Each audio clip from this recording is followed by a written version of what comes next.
I'm Corporal Wade, section commander from Grantham in Lincolnshire. I get my orders from the platoon commander and they follow mine out in the field.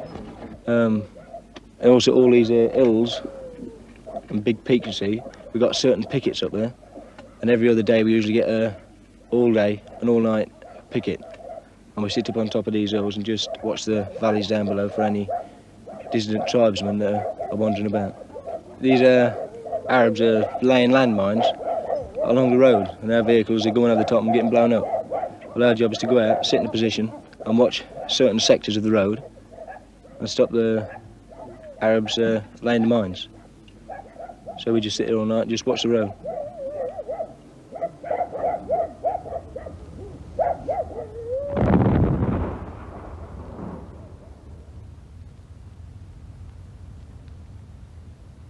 The road they watch is the road to Mecca, the sacred road, which begins at Aden and runs northwest for 1,000 miles. And in the mountains, there's war.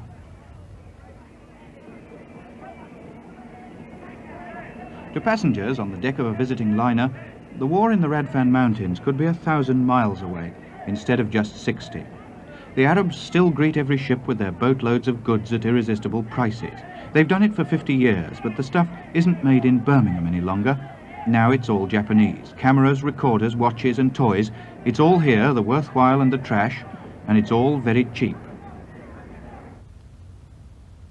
Aden has been a marketplace for the Arab world for 2,000 years. Built in the crater of a dead volcano, it became a British possession when it was captured in the name of Queen Victoria in 1839 by a Captain Haynes. For 125 years, Britain has used Aden as a base, and with her vast oil interests throughout the Middle East, Aden has a vital role in the British government's policy. But growing Arab pressure against the British, fomented by the Egyptians, makes the tenancy an uneasy one. There is evidence of Western culture, and from floor to ceiling the shops bulge. Ironically, the affluence of the shopkeepers would be absent were it not for the British. For the Arabs have not been slow to cash in on the large numbers of servicemen and tourists who've stayed here during the past 25 years.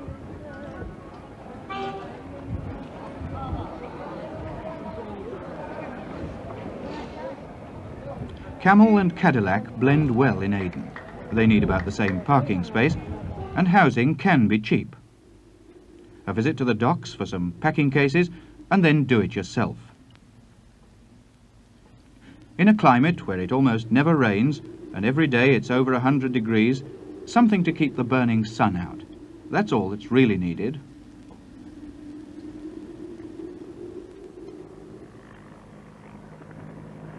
It's British commerce, not the Royal Navy, which is predominant in the free port of Aden. The Admiral lives here, but his navy is 1,000 miles away in the Persian Gulf. 6,000 ships a year anchor in the Aden roads, a maritime crossroads of the world's trade routes. The ships refuel from floating oil stores for the long journeys east or west, whilst the Arabian dhows sleep peacefully in a floating junkyard of their own. Kormaksar, Aden's international airport, is halfway along the route from Britain to the Far East. It's the RAF's biggest and busiest airbase.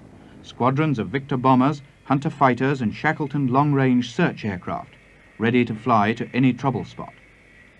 The Royal Air Force has had an airbase here for 40 years, but in its whole history, the runway has never been busier than this year, with an aircraft landing or taking off every 2 minutes.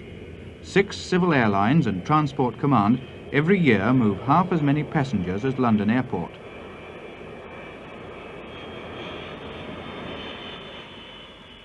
It's the Hunter squadrons of Middle East Air Force that provide the first hint of the war. From first light at 5 o'clock until visibility fails at 6 in the evening, 2 jet fighters thunder into the sky. Sometimes they're carrying cameras, mostly they're carrying death and destruction in the shape of rockets and cannons. Their target is a place in the Radfan Mountains. They'll search the mountainous area, ferreting among the valleys at treetop level for an hour or so until their fuel runs low. If they see anything suspicious, they'll shoot. But flying up and down the wadis is usually enough to discourage anyone from doing anything suspicious. They too are watching the sacred road.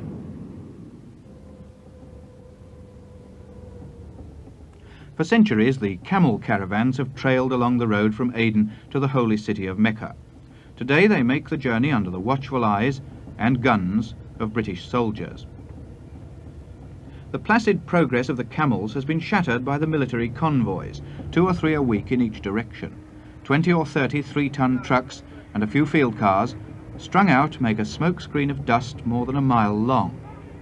Their progress through the Arab villages near Aden scarcely raises an eyebrow anymore. They've seen it all before, and there's no money to be made out of British soldiers who just drive through. The convoy leaves at dawn and drives relentlessly up country. So far the road has been smooth and the people friendly. Most of the 500,000 inhabitants of South Arabia live by the land. Because of the poor rainfall, cultivation is largely confined to fertile valleys and plains irrigated by age-old traditional methods. The rainfall, when it comes in the monsoon season, comes with frightening swiftness. A storm in the mountains can fill a wadi, a dried-up riverbed, in a few hours. Where there was a desert track, there can be 15 feet of water. It rushes down from the hills like a tidal wave, carrying everything with it. One such wave carried 2 3-ton trucks several miles and left them wrecked just as suddenly as it had picked them up. For the army drivers, the swift-running water is just another hazard in a journey that gets more difficult every mile.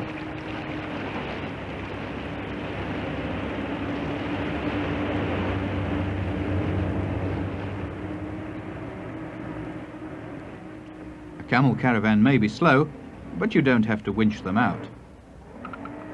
The tension begins to mount at the foothills of the Radfan Mountains. The country has changed, it's greyer. The sand has given way to rocks underneath the lorry wheels. Everyone is quieter, more watchful. If the convoy stops, sentries get up high to protect it. Vigilant eyes too from the scout cars in touch with each other and with Aden by radio. The enemy may be hidden behind the rocks. Death may come from the road ahead. Milestone 13 painted on the rock face. It was here that a mine blew up. An officer was killed. No one forgets it.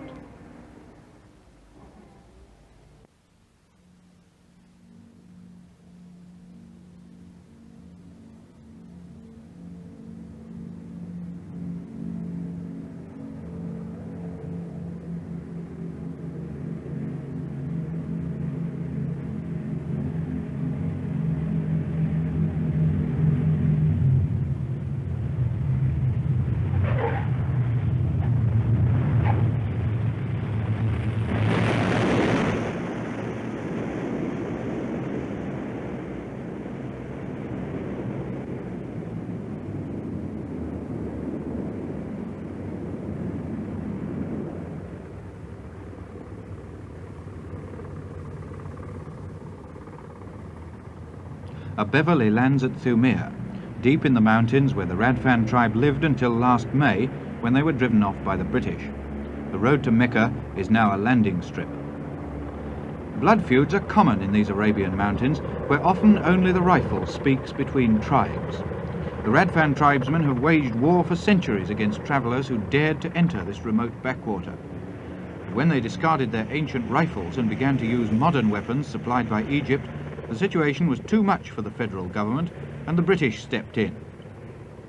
The Air Force has flown in huge quantities of supplies to support the army in the field, for the first scent of victory would have brought in all the other tribes in a grand slam war against the federal government. Aden itself could have been under fire.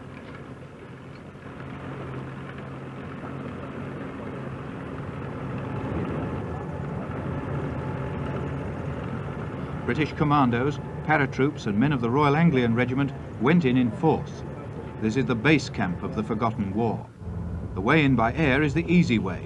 For men going to the more remote parts by sandbagged field car, there's always danger beneath their wheels.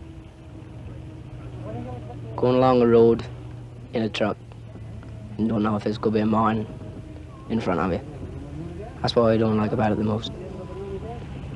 Because you don't... 20 trucks can go over one of these mines and 21st could be you. That's the only part I don't like. Sitting on the back of the truck. I don't mind walking because your feet can heal up, but if you go up in a mine, you can't heal up. That's what I don't like. In one day, 2 trucks were blown up by mines and 8 men were injured. That's the shape the war has taken now, with guerrilla fighting and mining incidents the routine of the day.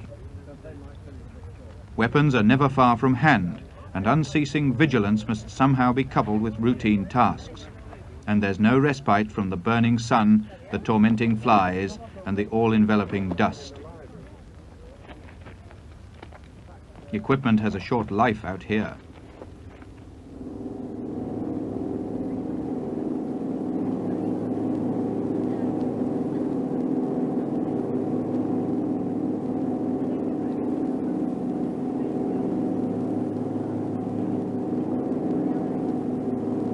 When the war started, everything went in by air: trucks, field guns, men and ammunition. Today, where possible, they go by road. But there are still mountain tops where only aircraft can supply the troops. Jebel Wadina, a rocky plateau 5,600 feet up. There's no road, and helicopters can only take small loads. So most of the supplies for the men go in by parachute.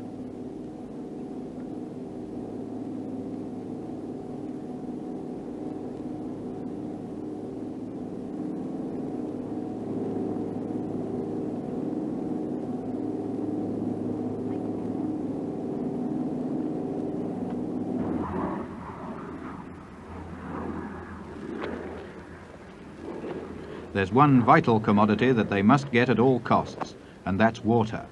Twice a week, 8 one-ton containers are dropped. For the men below, it's a ration of about 2 gallons a day.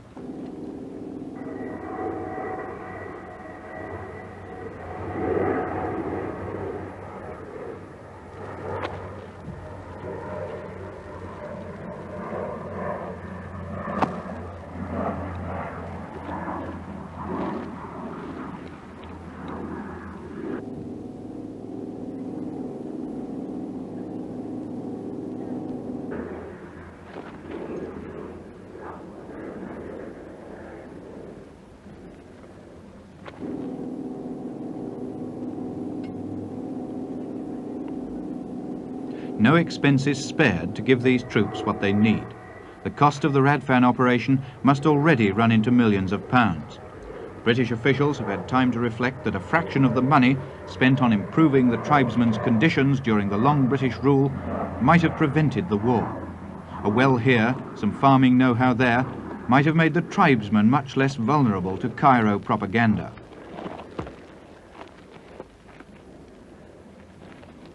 But the parachutes still float down to the isolated soldiers who wait and wonder how long the war against the unseen Arabs can go on.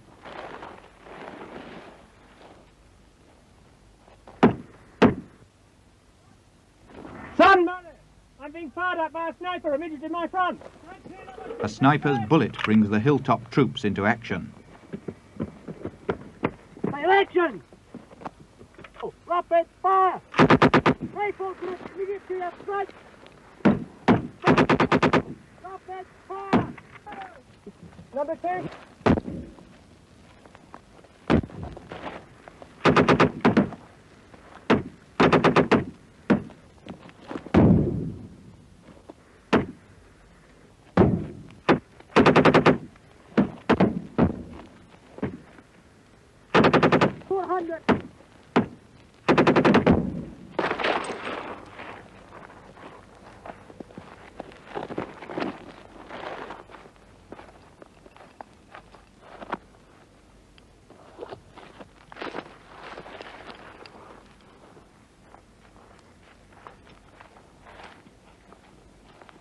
These mountains are honeycombed with caves that the rebels use for cover. They've been built up by squabbling tribesmen over the centuries, but each one has to be investigated, and each one could mean trouble.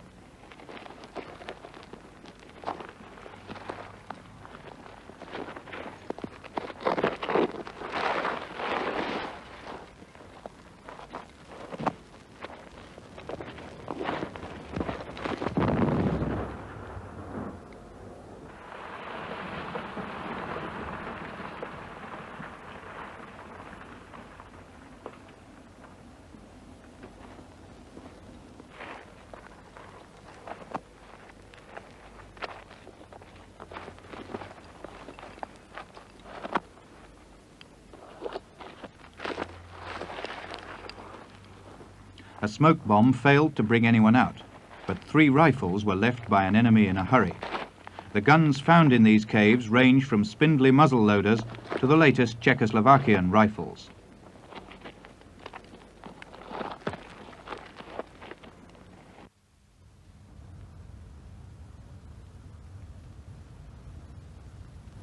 The importance of dominating the hilltops is that the Arabs feel a psychological disadvantage in being below their enemy, but these peaks had to be won the hard way. After a forced march of 14 miles, Marine commandos climbed 3,500 feet in pitch darkness to take Cap Badge Ridge. Just before dawn they took the summit, but from their vantage point the Marines were powerless to help a company of paratroopers who were advancing through the valley below. They were caught in the open in daylight and pinned down all day under withering fire from the village ahead. These operations were not carried out without cost, and up on Cap Badge 2 Marines will have their own memorial on the rocks they fought for, at least until the paint fades. The Marines have gone, and today the Anglians keep watch on Cap Badge. In my opinion, it's hot, hard work, in my opinion. You're climbing all of these mountains and all that. They started doing these patrols, no sleep, something like that. Yeah. Pretty hard work, really. During the day you try and kip, but I'm afraid you can't. It's too hot and there's too many flies around. So you can't sleep very well.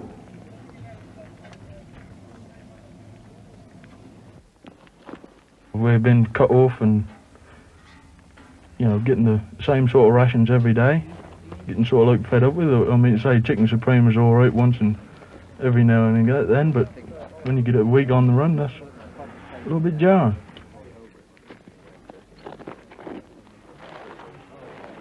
The heat don't bother me. If I go up to, like it did do the other day, 124, 128, I don't mind. Because that don't affect me. Some people blister, well, I don't blister, so I'm dark skinned, so I'm all right. The heat ain't bothering me so far. The greatest luxury in life on the mountains is warm beer. It's kept in buckets of water or holes in the ground or under rocks, but it doesn't make any difference. It still tastes as if it's been in the oven.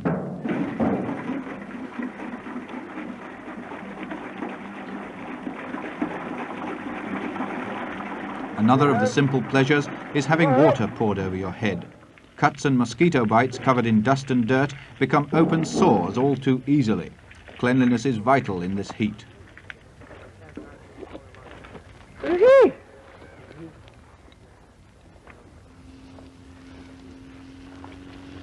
The only contact that Corporal Briggs and his small platoon have with the outside world is the radio and the passing aircraft. Sometimes a spotter plane makes a detour to drop in the mail and the newspapers from home. The mail here is a hit or miss affair, but when it does arrive, it's more than welcome. Myself, I don't get much mail from them. This is the first letter I wrote from my sister-in-law since about 3 months ago. But apart from that, I do get letters from the girl I'm writing to.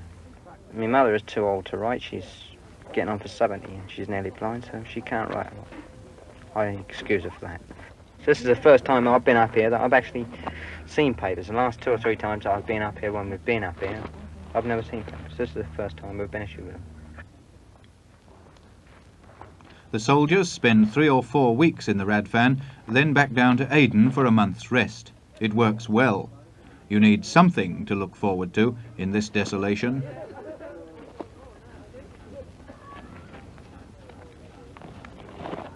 For the crews of the Belvedere helicopters, it's a bit like a grocery round.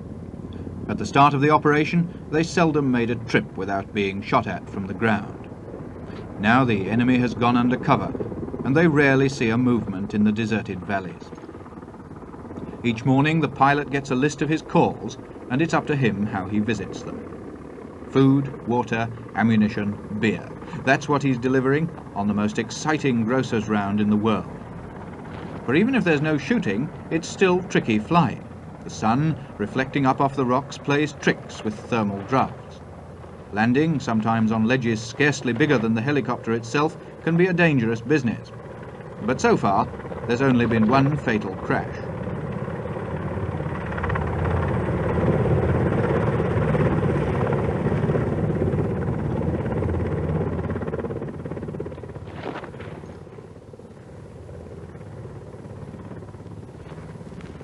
It only takes minutes to unload and the visitor is away again. A giant mayfly against the distant mountains, leaving the platoon alone again.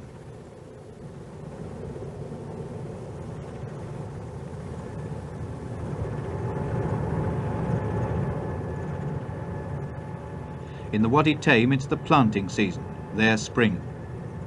But no crops are being sown this year, for the tribesmen have been kept off their land. They've lost a whole year's crops and cannot return until they sue for peace. Their stock has wandered away and their villages have been smashed. This is the price they pay for murder and subversion, yet still they hold out. The scene is deceptively peaceful, for it's here in the Wadi Tame that things can explode with sudden violence. A sentry spots a movement, and A Company of the Anglian Regiment rushes into action. Ferret scout cars of the 16th 5th Lancers are on their way to investigate. An armoured car hidden behind a war-shattered house moves out to bring its 76mm gun into play.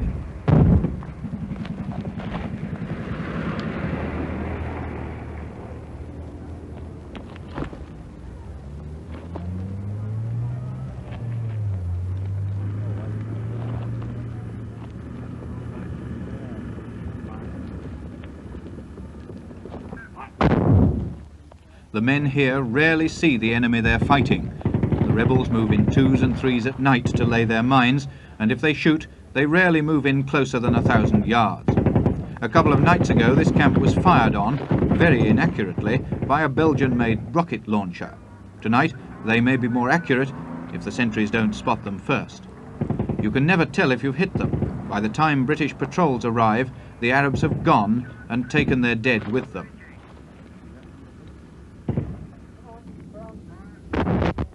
For men longing for action, it's often frustrating never to get to grips with the enemy. All they can do is to blaze away with all they've got and hope for the best.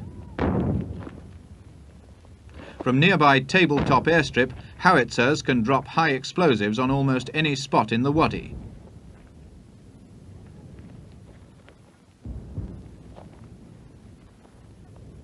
The cost in casualties has been comparatively light. 10 men have died, 47 have been injured.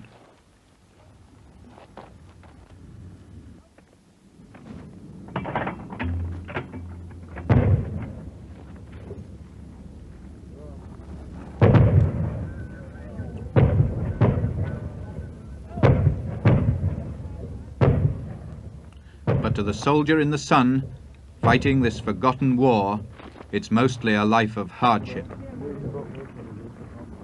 I'd say it was a bit rough, a bit dodgy at times, with these mines and such like. Because I myself haven't seen one of these rebels yet. But some of my mates have seen them.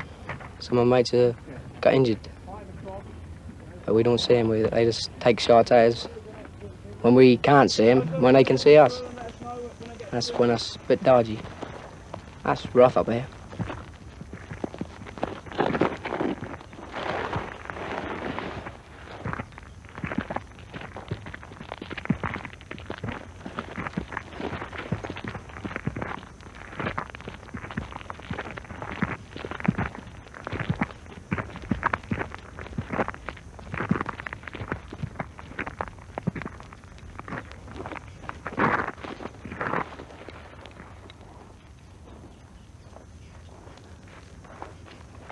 I think I'd rather be back at Norwich in the 5 Ways with a nice pint any day.